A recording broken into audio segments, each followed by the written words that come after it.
Let's talk about AEW Rampage from November 19th with the four-man announce booth of Excrement, Taz, Ricky Starks, and Chris Jericho. Can we start right there? Yes. All right, in order. Excalibur needs to be there because there needs to be a lead announcer for the show, and quite frankly, he's the only candidate they have right now. Right. So let's take him off the list. There you go. Ricky Starks does not need to be there. Doesn't. And he's not really contributing much, and there's wrestling commentary and there's WWE commentary. I'm not saying he's just doing WWE commentary, but he's performing as a heel as opposed to feeling like someone is being natural. That's the way I take it. To be fair with him, he probably doesn't know the difference because all these guys have watched so much WWE television, and it's become synonymous with some of them as what this shit's supposed to be like, and they don't realize that there's a difference between WWE commentary and wrestling commentary. And in this case, you don't need four announcers, especially when three of them are color guys, active. Well, in Taz's case, ex-wrestler. In Starks and Jericho's case, active wrestlers, unless Starks' neck is worse than we've heard. Two Excrement and Taz would be great, and they could get everything across. This is cluttered. You got a babyface active wrestler. You got a heel wrestler that's not really sure how to do this because they just kind of stuck him out there. Taz is the most experienced one in the booth. All right, let's get to the problem, because everyone realizes it's a problem right now, and I'd be willing to put money on the fact that Tony Khan wishes there was a way to get Jericho out of that booth. But I think Tony Khan was so over the moon about everything he heard from Jericho and all the reaction he got from people like us when they did those first empty arena tapings at QT's gym, that he probably promised him the fucking Rampage spot, and now he can't get him off there, because Jericho's ruining that show. And I'm not just saying this as someone who doesn't like Jericho's body of work the last several years, by and large. When Jericho was a heel and he first started with the color, it was fun. Yeah. And then it got old. He didn't change it. He became a babyface, and now it's just a lot of yelling amongst people yelling. And now he's the worst commentator in the entire business. And even AEW fans are saying they have to watch the show on mute or give up on it. He's really bad. He's detrimental to the broadcast because he makes people not want to watch it. And I'm not even just talking about people like me who don't like his body of work since the early days of AEW when he was a good heel. I mean, AEW fans are sick of Jericho on commentary. They got to get him off commentary. He's killing that show. And also he's killing Taz. Because him being there screaming nonstop, almost more than Excalibur's talking, maybe even more, means Taz barely has a spot to get in. It almost sounds like he's asking for permission. Like, hey, what do you think about this, Chris? Like, give me a break. Yeah. Hey, Chris. Hey, buddy. Can I talk now? Jericho is ruining that show. If you're really insistent on a three-man booth, do Excalibur, do Taz, and get a third person who's not a gimmick in there. But the Rampage commentary went from kind of not good with Mark Henry there to now just being completely awful. It's the worst commentary booth in wrestling, and Michael Cole is on multiple other things, various times a month. With his shaved head.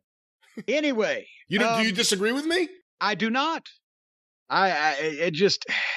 Anyway, though, the first match, Darby Allin was Sting in his corner against Billy Gunn and the Gunn Sons, or otherwise known as the Sons of Guns. I was set to despise this. A 1 foot height difference, 100-pound weight difference. The announcers were trying to downplay it by saying 70 pounds. Darby is advertised at what, 160, 170? And that's generous. And I know for a fact Billy Gunn's 260 if he's an ounce. And especially because, as Arn Anderson used to say, muscle weighs more than fat. And Billy Gunn is solid as a fucking rock. What now? I really got to try growth hormone. Oh, for heaven's sake. I mean, come on. It looks like it'd be great. He's in amazing shape. What is he, like almost 60? Well, as a matter of fact, hold on here. While I'm saying what I was about to say about the start of this match, look up. We know Sting is 62. We remember that, right? Look up Billy Gunn's age, and I'll be back with you in a second. 58. Okay, 4 years difference. When Sting got up at ringside, when Sting and Billy Gunn got in each other's face, there's Billy Gunn out there jacked to the gills in a pair of Speedos, and Sting is in a fucking bodysuit that looks like he's just gotten out of an iron lung. And only 4 years difference. It's more than supplements. That's genetics and all kind of shit. I need a corrupt doctor. But again, I wanted to hate this at the start because of the size difference and the visual was a bit much. But I should have had more faith in Billy Gunn, and my faith was justified. This match went exactly as it should have. Billy Gunn swung him around like a rag doll. They collar and elbow lock up, and Billy Gunn just swung him around in a circle from that. And he was picking him up like a suitcase and throwing him around like a rag doll. Billy Gunn is a pro, and he's been doing this for 30 years. He understands not only at the first how to be a condescending heel and a big bully, but how to set up the underdog for eventually giving him his comeuppance. He hit the big backdrop where he just tossed him around. And it was deliberate. Billy Gunn took his time with everything. It all looked good. He sidestepped the dive. Thanks for coming. See you later. And Darby crashes and burns. I mean, I hope he doesn't get hurt. He crashes and burns like no one else. I know. And that's the thing. Obviously, that got a lot of heat when you saw it because the fucking Darby could have killed himself. But obviously, they agreed on this beforehand. And it wasn't like Billy, because I've seen a couple people sidestep a motherfucker like, fuck you, I ain't getting in front of that. And that's a dick move. But in this case, it was agreed on and it was perfect. And that's their break spot. But again, when Darby would fight back and fire up a little bit on the other side of the break, he went to the top and Billy Gunn was staggering, but the Sons were on the floor and Darby did the coffin drop off the top rope onto both Sons and wiped them out, which was brilliant because Darby gets offense. Darby gets a hope spot and he still hadn't hit Billy Gunn. So Billy still got the heat going. And he was still ragdolling Darby Allin. And then finally shoots him in the corner, misses the dive to the turnbuckle, boom, hits face first on the post or whatever. You couldn't see because the camera shot you, but he does that move well, boom. Darby comes with the flip stunner, boom.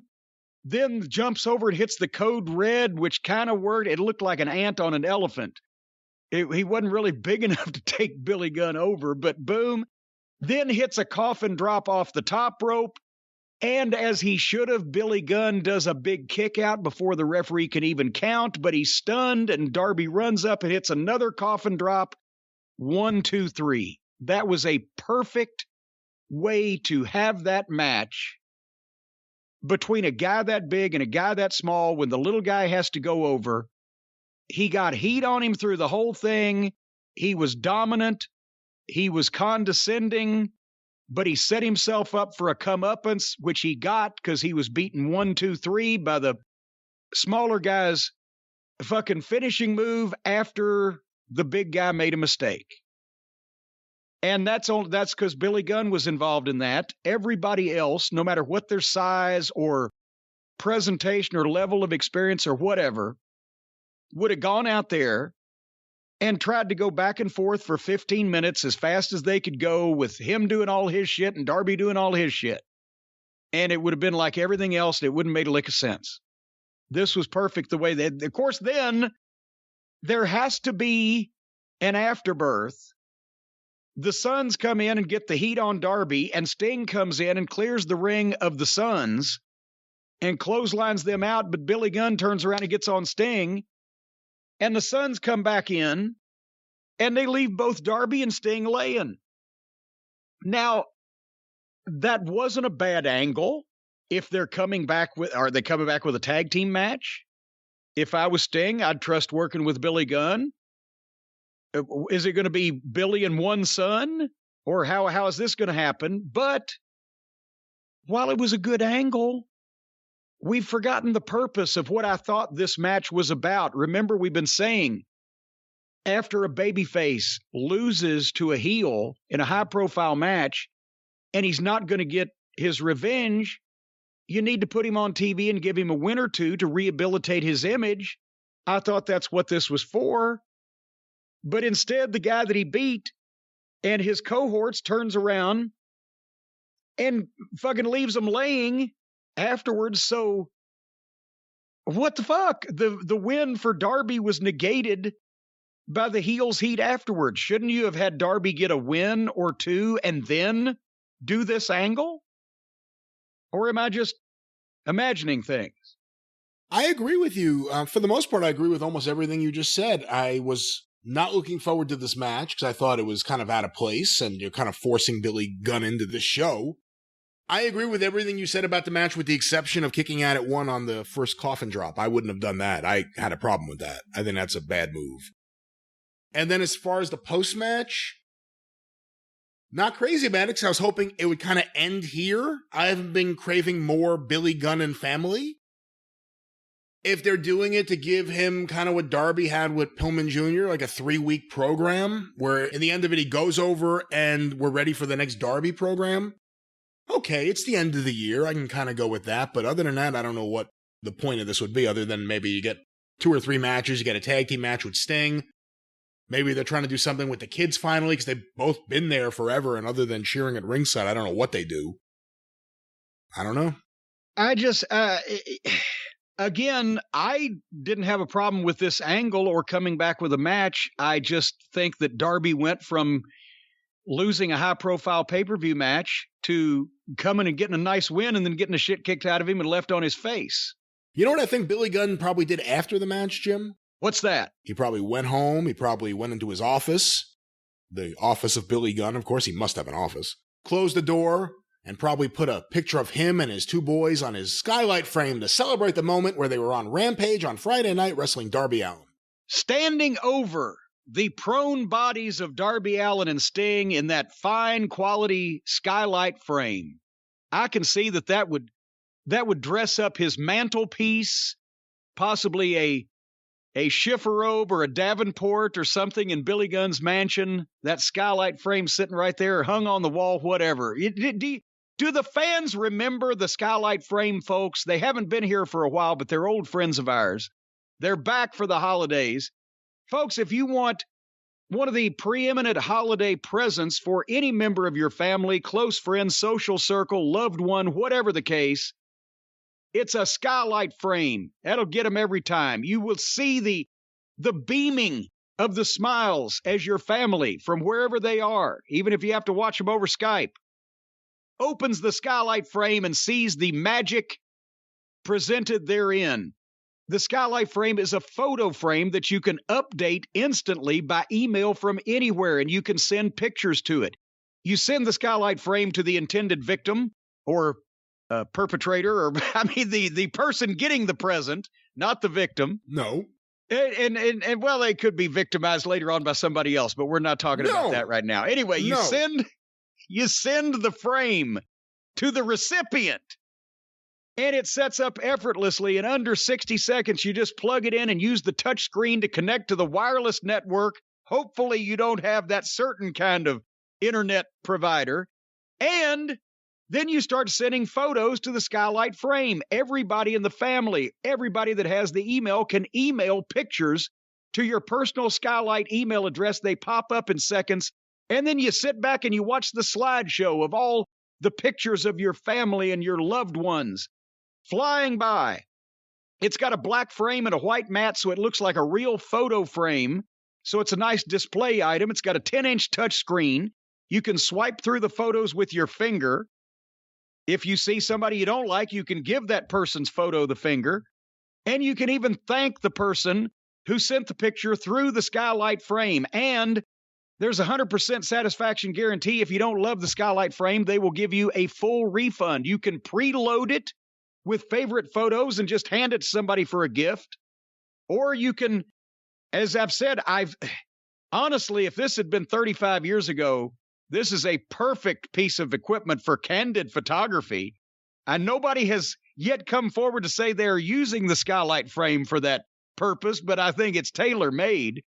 But you can also give mom one. Just keep track of what pictures you're sending to what, because that could get a little dodgy over the Thanksgiving and Christmas season when everybody gets together. But anyway, don't be isolated from your family in this time of the pandemic and travel restrictions and etc. Look at them all the time with a skylight frame. And right now, as a special offer, you can get $10 off your purchase of a skylight frame if you go to skylightframe.com. That's SKYLIGHTFRAME, skylightframe.com. Enter the code DRIVE, $10 off your purchase of a skylight frame. Skylightframe.com, promo code DRIVE. Candid photography? Whatever the case, the folks at Skylight Frame will make you happy with this holiday season. Well, a couple of things real quick, Jim. I want to mention that we actually just got another skylight frame here, and it's actually called the Skylight Calendar, where you could still put pictures on there, but you could use it as an actual calendar. So everyone in this house can go to the app and just send in whatever they're doing, and it appears on the kitchen calendar. It's been really handy. I suggest some of the listeners check that out. And see, and here's something else, too, for all the people who say Brian Last doesn't know what fucking day it is. Well, you've just proved them wrong. Well, let's get back to Rampage, because there was still more Rampage. We're having a Rampage right now. Okay, Tony Schiavone, who interviews everybody in this company, was with QT Marshall, and this coming Wednesday in Chicago, just hours away, we're going to get to see on Dynamite QT Marshall versus CM Punk. I think this is diluting the broth a little bit too much. Because, and I'm sure it'll be a good match because Punk hadn't let us down yet, but that just screams of we got to put Punk on the show. There's no reason for that match to happen. And again, we're messing, and we already have messed with the specialness of seeing CM, and it's not a young guy that he's going to advance. Let's face it, QT's got about where QT's going to be. And I mean, you know, it's in Chicago, so they had to have Punk do something, but is QT the thing, or do they figure they'll love him if he's, you know, wrestling a goddamn hobbit in Chicago? Whatever. Well, like you said, they probably needed to put him on the show because it's Chicago. It is going to be on Dynamite. You want him to get a win. You know, QT Marshall's not winning anything. And it's the night before Thanksgiving. Is that a night where you would want him to have a higher profile match, or you want to put a match like this where you get him on, he gets a win, but it's the night before Thanksgiving, people may not be paying close attention? What do you think? I don't know. If the people see him in Chicago, they'll be happy. And I know you can't publicize or promote or advertise an angle or a run-in or a impromptu situation, but I would probably have said something to the effect of, we're going to hear live from CM Punk about a very important something, and have something for him to announce upcoming in the month of December, and then have somebody come out that he could get in a physical dust-up with and hit his move on and get an ovation, and you don't have to advertise that as a match. And I know people are saying, well, they want to advertise it for ratings. Well, the thing is, if you advertise, we're going to give away free fucking filet mignon every night, and you keep doing it, pretty soon people don't even want the fucking free filet mignon. So does he have to wrestle every flunky on the roster to, you know, you're going to get diminishing returns on the ratings, which is already showing up depending on the interest level of whoever it is that he's intermingling with. So, I mean, what do you think? You know, I'm not going to go too crazy over it because, again, it's Thanksgiving Eve. People are traveling. People are home with their families. They may not be watching. I expect the rating will be down, but who knows? I could be wrong. You're getting Punk on the show. It's his hometown crowd. It also lets him get a win on the same night Colt Cabana gets a loss. That's nice. But, you know, maybe... You know what? Now, they might have drawn a number. No, I've said that before. I'm kidding. They might have drawn a number with Punk and Colt, but no, because only the smartest of the smart know that that's even a thing, and most people would go, what the fuck? It's the same thing as Punk and QT Marshall. Punk and Colt Cabana hadn't wrestled a fucking year. The other thing is you have Punk wrestling a guy that no one cares about on their main show in his hometown, where he's going to be the most over guy on that show. If there was a place to do an angle with MJF to get some heat, I don't know if they're there yet. I mean, they just started last week, but maybe it's a match to set up an angle. We can hope, but then MJF, Wardlow, and Spears have to intermingle with QT and the Nightmare Associates. Well, it's not like they're going out drinking together. Intermingle. Hey, you guys. They have to exchange bodily fluids. All right. Speaking of bodily fluids, the Dinner Circle had a pre-taped interview from the night of their Full Gear match where they're still dressed up, and Jericho has Tourette's. That's the only, because now that they've removed language restrictions in this one minute pre-tape where the guys had already won their match, Jericho said ball bag, dipshit, I don't give a shit, kick the shit out of, and something else that I didn't write down. It just, he's trying to be Cartman with the potty mouth when he pretended to have the Tourette's. You don't watch South Park. So he's another old guy trying to hold on and trying to be hip and trying to be cool. He sucks. His promo sucked. When you can say shit on television, that means you're cool. And MJF, we just saw that MJF promo that took place after the Darby match at the pay-per-view, and it was so unique and so different than his other promos because he was fired up and it was clearly right after the match. This looked like Jericho, like, all right, guys, we ready to do this? Let's go. It just looked so different. It was such a complete different pace. They're wasting Santana and Ortiz. Sammy, they got a belt on him and he's over with people. Jake Hager, his whole gimmick is he's white. That's it. And they're all wearing leather jackets because now, of course, once Jericho stopped being glam Jericho, he became biker Jericho. This is all ridiculous. This all needs to stop. And let's not even talk about the main event. Let's not even talk about the thing that we're forgetting. They're still continuing the feud with them and the America's Top Team? What? Why?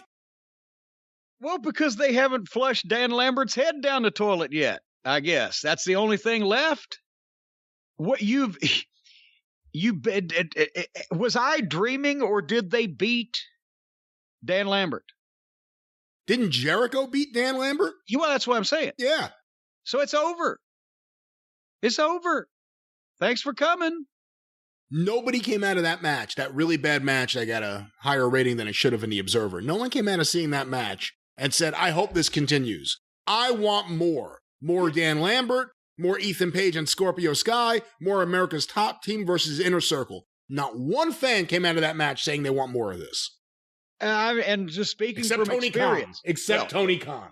But speaking from experience, once you beat the manager or the guy carrying all the heat, flat in the middle, no rebuttal, it's over. Good day to you. This show wasn't over, though, because next we had, and I know this was your favorite, and I watched this match for you. I'll have you know, Brian Last, and I know now that's your cue to say, oh, no, not this match, but I'm not going to say it this time. You're not going to say it this time, and you should. Jane Cargill and Red Velvet. For the TBS tournament match, there was only a 1 foot and 50-pound weight difference in this one.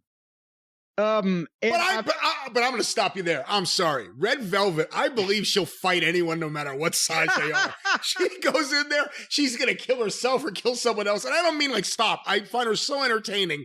Just body parts flying, and she could kill somebody. So I believe she would fight Jade. I don't believe it's ridiculous. And I believe the same thing. And I watched most of this match out of morbid curiosity to see who might just fucking hurt somebody. But this wasn't bad. These are two athletic girls of varying different sizes who are both green as grass, but they're doing a lot of complicated stuff. And they don't have the simple stuff down all the way yet. Jane looks like a deer on ice trying to stomp. She just don't get that at all.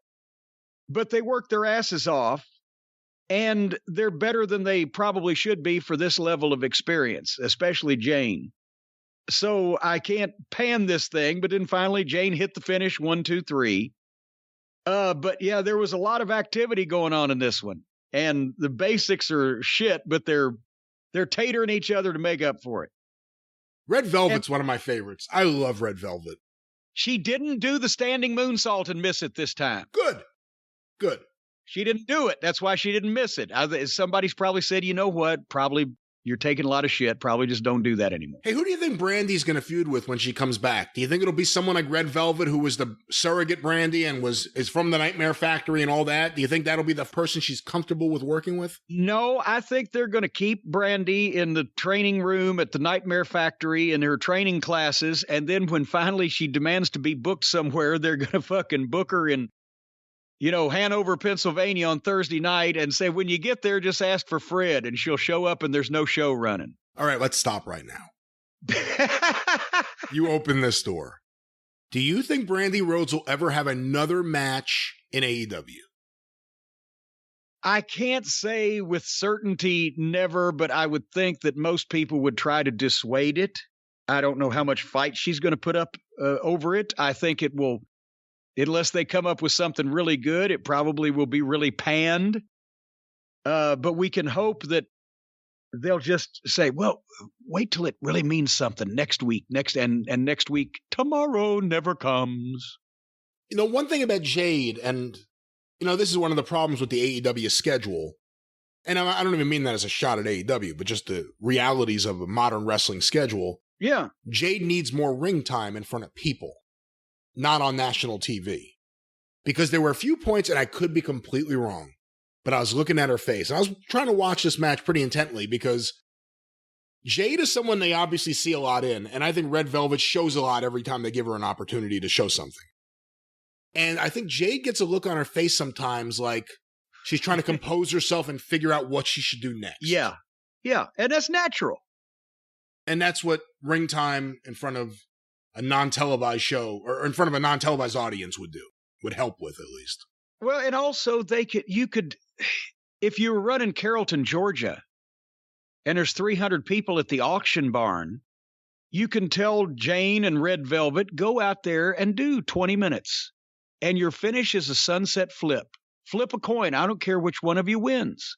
Just have the match in front of it to the best of your ability, and we'll shoot it on video, and then we'll fucking show it back to you and explain where everybody took wrong turns. And that's how you, and they can't go 20 minutes and just experiment on national television. And you can do that in a training class, but there's no people to react.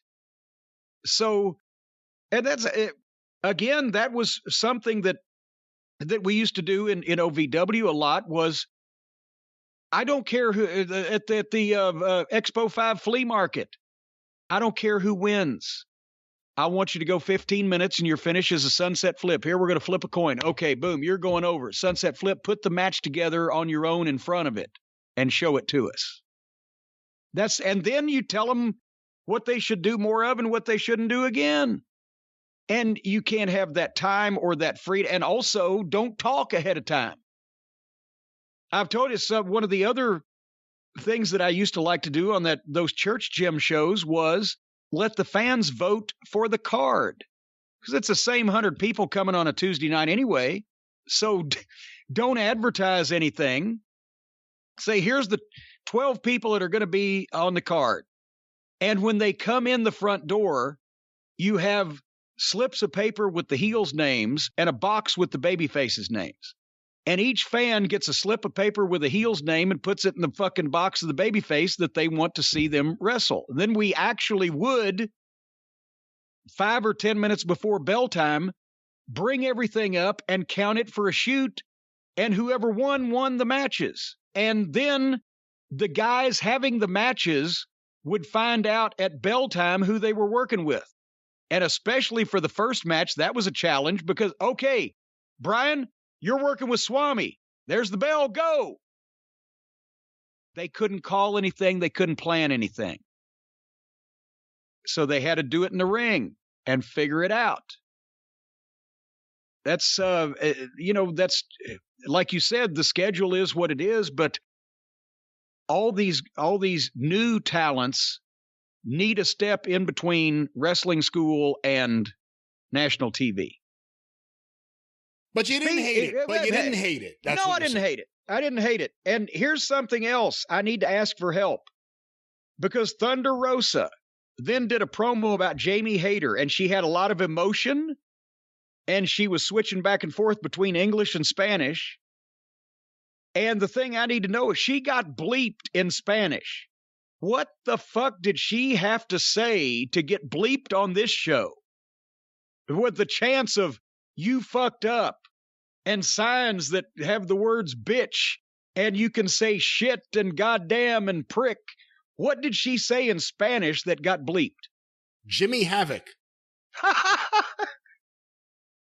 Anyway, and next, of course, and I knew this had happened the very next morning when I got up and looked at the Twitter machine.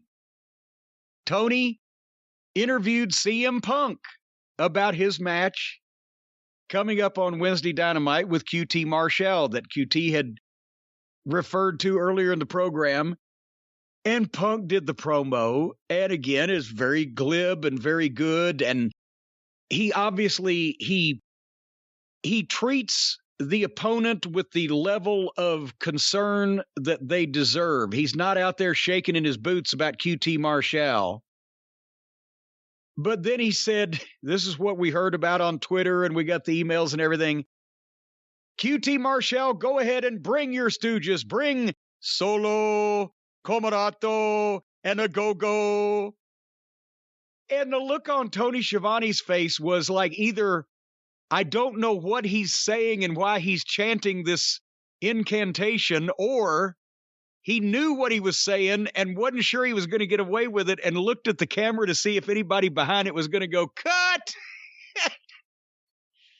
But apparently, Punk is conversant in the ancient Druid language that the incantation comes from, that if you say Solo, Comarato, a Go-Go 3 times, then you'll be transported to the 4th dimension.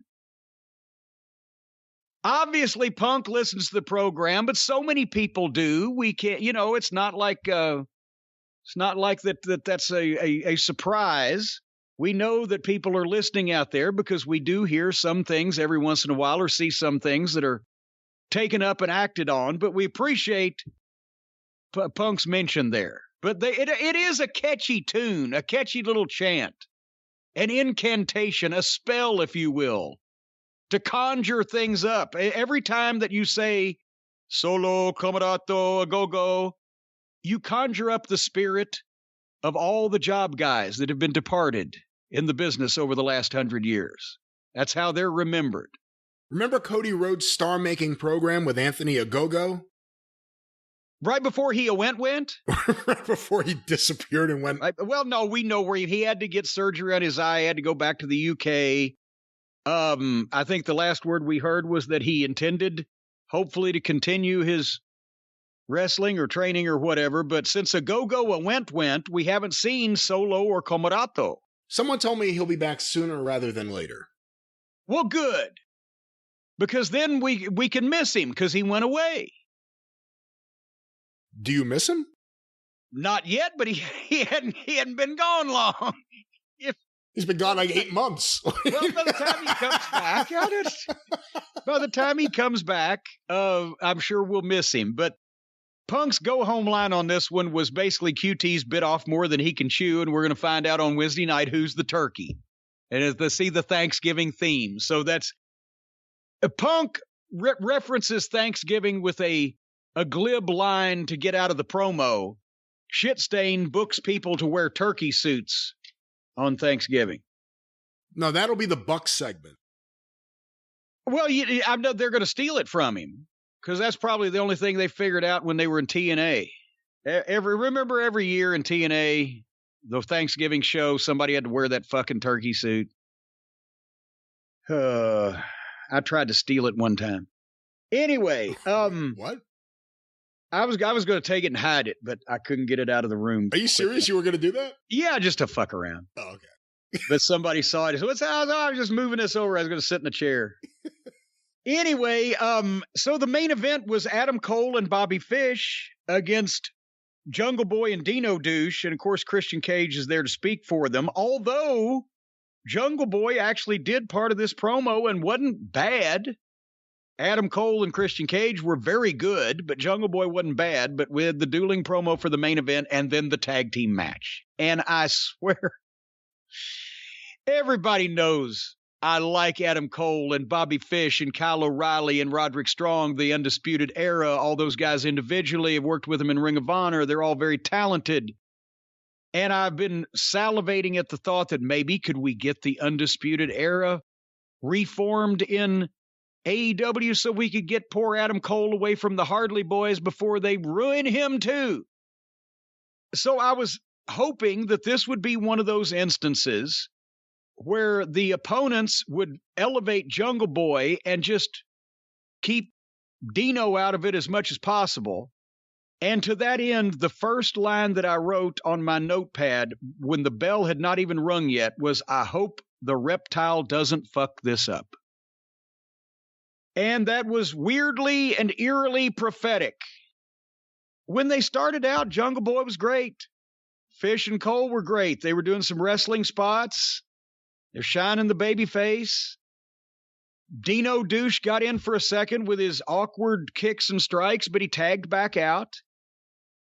And everything was okay for the first little bit, and then they did a move. Did you see the move that Dino Douche slams, I think it was Bobby Fish. Yes. Slams Bobby Fish and tags Jungle Boy. And Jungle Boy gets up on the top rope. The dinosaur turns his back to Jungle Boy and stands in front of Bobby Fish, who's laying there. Jungle Boy jumps off the top rope and does a double knee strike to the back of Luchasaurus's head that turned him, Jungle Boy that is, in midair so that he could give Bobby Fish a senton. But what the problem was it looked like it was goddamn a knockout blow to the back of the dinosaur's head, and he missed Bobby Fish almost completely. So the dinosaur should have sold it. Did you see that? I did, of course. Are they getting way too cute for their own good to the point where that made no sense in the world? Remember, this, even though the Young Bucks are not actively wrestling in the match, is one of the Young Bucks. This is like their portion of the show. Adam Cole, Undisputed Era, Jungle Boy, Luchasaurus. This all falls under their auspices, so that's why you get that here. Well, we were headed downhill. They did kind of an awkward heat spot on Jungle Boy to go to the break where one of them tried to distract the referee while Jungle Boy hit the ropes and caught a knee in the back from the other heel, but the timing was off. I don't think Jungle Boy got the picture on the thing at first, whatever. And then they go to break. They come back. They've had a little heat on Jungle Boy. He actually hit a hot tag. Great work by the heels in setting this up to where he could dive, and they were trying to stop him. And the heels fed great for, again, Dino's comeback, awkward as it was. And then he makes a comeback, and the heels feed for him, and they take all these bumps for him. And then Dino Douche goes to the corner, gets up on the turnbuckles, and glorifies and milks the people for so long. He lost the momentum of the comeback till even Jericho was screaming, "Stay on him!" out loud. Like you give directions in a match, like, stay on him when somebody's fucking wandering around. He was doing that on commentary because he turned around so long and the heels are having to wait for him. Anyway, Fish and Cole got to stand there while the dinosaur and Jungle Boy set up some goofy flip where Jungle Boy flips over the top of Dino into the ring, and they get Fish up on Jungle Boy's shoulders, and Dino completely whiffed a kick on Bobby Fish, even though they switched the camera angle at a fortunate moment. You could still see it, especially because Fish sold it since it never touched him or came close to him. Fish couldn't sell it because he didn't feel anything, and Dino's foot was back on the mat before Fish sold the kick. So the whole thing went to shit since Dino Douche got the tag. And then suddenly, Jungle Boy and Adam Cole were in the ring having a singles match. Dino Douche was on the floor, kneeling, watching, down by the ring apron, leaning on it, watching the match. You could see that he was cognizant and coherent, and there was nothing stopping him from getting up on the apron to take the tag. He was just watching, waiting for his next spot. And there was a deal where Adam Cole went for the Panama Sunrise on Fish, but then it was Dino's turn to come in and do something, so he rolls back in and catches Cole coming off the ropes for the Sunrise, catches him and power bombs him. And then the guy who gave the power bomb, Dino Douche, rolls back out to the floor and kneels back down on the floor behind the apron and sits and watches Bobby Fish make the save. Why is he selling? I'm writing. He's letting the heels do more shit and not even up on the apron trying for the tag, and he's the guy who powerbombed the guy to begin with, but then he rolled out of the ring and sold on the floor to let Jungle Boy do more of his shit, and the heels take advantage of Jungle Boy. Did this fucking clown ever go to wrestling school? Or did they just find some schlub sleeping in a dumpster and put this fucking mask on him? I believe he went all the way through WWE developmental. So he never went to wrestling school. I can't speak about what he did before WWE. I would assume he did because he seems more like an indie mark than he does like some bodybuilder they found to train. But he went through developmental at some point.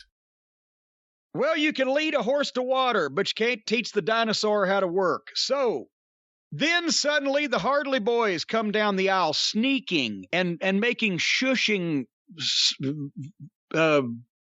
pantomimes to the camera like, don't tell anybody we're here. And they come down and stare at the dinosaur. But here comes Christian Cage out with a chair, and they do a comedy chase around the ring. And when they run away from the ring, Adam Cole went with them. Why did he go with them? He's not only is he in the match, but they were in control a minute ago. But suddenly, because Christian Cage comes to chase the Hardley Boys out of ringside, Adam Cole leaves Bobby Fish, and the heels run back to the entranceway, and Jungle Boy gets the snare trap on Bobby Fish, and he taps out because Cole left and ran off to go with the Hardley Boys. And then everybody just stood around and stared at each other off the air. They're beating Fish to death. I'm afraid now they're going to break up Cole and Fish instead of Cole and the fucking Cucamonga Kids, and we've got to watch Adam Cole lower himself to be a comedy stooge to a couple of middle school children who are both, their chronological ages don't reflect their fucking mental ages because emotionally they're 12, and their physical size puts them more at 10. But they're middle-aged jack-offs, and Cole is going to be with them instead, I'm afraid, instead of with Fish because he's leaving Fish to hang out to dry. I can't imagine who thought any of this finish would be in any way remotely good. And that's what we ended up with. So my favorite wrestler from NXT has been in AEW for a month, and I can't stand any of his matches. That was the close of that program. What'd you think? I can't add too much. I agree. At first, I wasn't excited about Bobby Fish and single stuff, and then he started winning me over. The thing with him and Punk I really liked, him and Danielson. And then I thought, okay, naturally they'll do something with him and Cole. And look, I'm not a fan of the Buck stuff, but I figured there'll be some teasing back and forth, some silliness. But eventually we'll get something. Bobby Fish has been made to look like a scrub on TV. Who knows what's going to happen now? But I think by and large, the last segment on Rampage is tough to get through no matter what, especially if you're trying to watch it live and you're 41 and you have a bunch of kids. That's usually like, I'm going to bed. I'll watch it the next day. But look, did this match fit on Raw? That would be my question. The Young Bucks, their bad comedy, the running away from the chair, which was ridiculous in slow motion. All of this is the part of AEW that fits on WWE TV. And there was a lot more of this early on. But there's stuff like this that would fit on WWE TV. And if someone told you it was Vince McMahon doing it, you wouldn't be like, oh, that doesn't seem like Vince. It would make sense. And then there's the other stuff, the Punks, the Danielsons, the other guys who are doing things that are serious. Even though Danielson had to interact with the Dark Order, he was serious. He was serious. And he made that whole thing serious. But it's this stuff, the bad acting, the lame stuff. And I may be completely wrong, but the way the fans turned on Cody, I wouldn't be surprised in the next year or so if you're going to start hearing more boos for the Young Bucks, and not like you're a heel, I'm booing you, more I'm really sick of you guys, so I'm booing you. You would have to think that now, again, with more professional quality upper card talent coming in, that they're being shown up more and more, and they never change their shit. All the matches are the same. The fucking goofy outfits, the lack of seriousness of anything. That seems to me to be the perfect recipe for people that you would get tired of looking at. And I think it has to come. They're never a part of the best thing on the show. I mean, despite what's in the Observer. I mean, seriously, that pay-per-view, they weren't a part of the best thing. It's been months since, what was the last thing they did on TV? An angle, a promo, a match that was really like, wow, that's great. No, their matches all blend into the next one, and their promos and angles are all silly. And then all this other stuff stands out. AEW's had moments that will now stand out. I still have on my DVR Punk in Chicago, that debut. I'll probably save that forever. What a moment. You can go watch that. You feel it when it happens. Yeah. The Young Bucks ain't getting those moments. They can go do a match and go do a bunch of flips and plan it out and tease moves that they did 3 years ago. And there's going to be a segment to the audience that likes it, and an even smaller segment that'll give it 5 stars. But I think a lot of the things happening right now, the Young Bucks are kind of getting left behind. Whether they sign a renewal or not, they're getting left behind right now. Well, you know, the one mistake they've made since the start of this is they were not able to figure out a way to tell Tony Khan that he should not sign Danielson and Punk and any top talent that would show them up. When they started, it was all their little play friends, and they were going to get to do whatever they wanted, and they stood out in a sea of green because they did all the flips. They just did them better than everybody else. Now that there's quality talent that has come in and is outperforming in a serious fashion all the stupid shit that they and their fucking goofy stooges do, they haven't figured out a way to take the attention back. And I don't think they can, because as we mentioned, they don't have the talent to do this shit right. If they couldn't be 2 little fucking grade school kids that work like the Road Warriors, win everything, and take nobody else seriously, that's the only way they get over. And that gets old after a while, because it wasn't funny to begin with, but for people with, you know, the senses of humor that are easily tickled, it worked for a while, but it's getting less and less entertaining, and they don't know how to do anything else. It's just lame. It's just completely lame, but I don't despise the Young Bucks. I don't wish ill on them. In fact, I wish they would research a new career.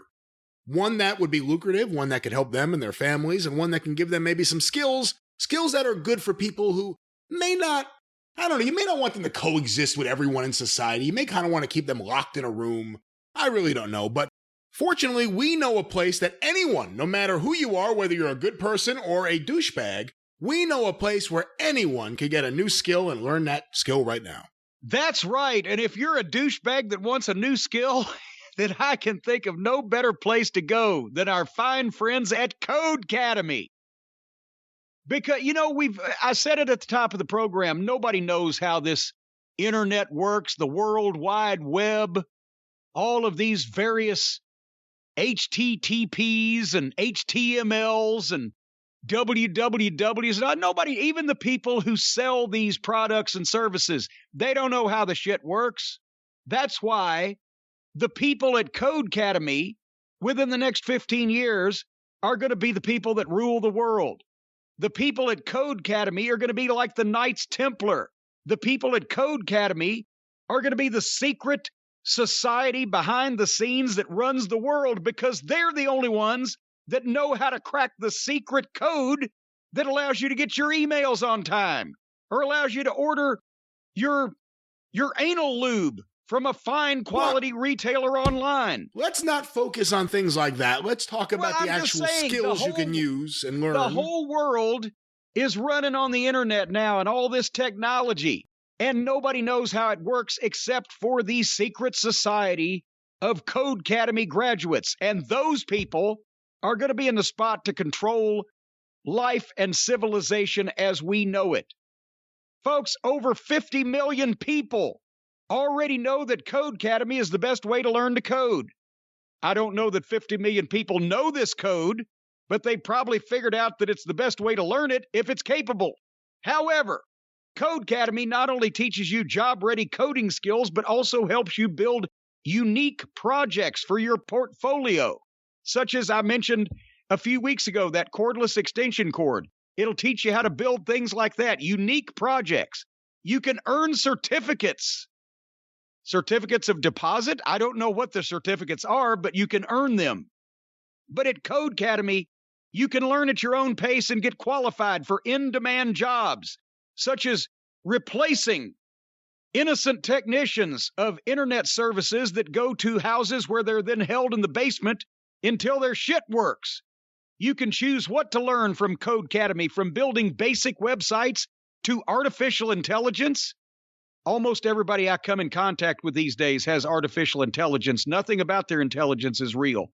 Everything else you could want to know about coding and the ramifications from doing things in code and how things can possibly be gone wrong, and you can tap into other governments' systems and control the nuclear codes. Whatever the case may be, you'll be writing real working code in minutes. If you write real working code, but you don't have anything to plug it into, Brian, does it still work? I mean, yeah, good enough. None of this is how anything works. Languages, including Python and the ever-popular HTML and the Squall and the JavaScript. If you're not sure where to begin, Codecademy will point you in the right direction. They'll say, go right over there and put your money down, and then go right out there and head out the door. You can take Codecademy's programming personality quiz to get tailored career advice. I took their personality quiz, Brian, and I'll have you know that their tailored career advice to me was to get away from them and don't even bother trying to have a career because I wasn't suited for it. That's not the kind of advice they'll give the listeners of the show. They'll give you very thoughtful advice that will help you along the path, along this road of Codecademy love? Codecademying. Codecademying. No, that was the best advice they could give me because they saw that I just had no strength in this whatsoever. But if you're not a dumb shit, folks, they'll pat you on the back. You'll get the instant feedback. I've mentioned the instant feedback, like this sucks and stop it now, because your code is tested as soon as you submit it. So you always know if you're on the right track or if you're woefully inept. Folks, you can build your portfolio and make yourself more marketable to future employers. Land your dream job in web development, programming, computer science, data science, driving an ice cream truck, whatever you need to do. They'll teach you how to do it because this is where all the secrets are. Join over 50 million people. There's that number again. Where are these 50 million smart people? I can't find 3 that can grab their ass with both hands. But you can join these over 50 million people hiding somewhere that are learning to code with Codecademy and see where coding can take you by getting 15% off your Codecademy Pro membership when you go to codecademy.com and use the promo code EXPERIENCE. That's CODECADEMY, codecademy.com, promo code EXPERIENCE for 15% off a brand new career where you can have people like me cussing you because you can't make their Wi-Fi work. Codecademy. That's right. Well, Jim, let's get a few more questions before we wrap things up this week. This question, this is not a question. This is just a statement, but I'll read it anyway because this was sent to CornyDriveThru at gmail.com. Hopefully it's a provocative statement. The subject line, my mom's cousin used to bang Bulldog Bob Brown. Oh, my God. And the only thing he wrote is, she also let me know that the missing link was Dewey Robertson so I could yell his name at WWE house shows in Omaha in 1986. Well, thank you, John, for getting in touch with the show. Thank you for letting us know about that. Let me put that in the used question file.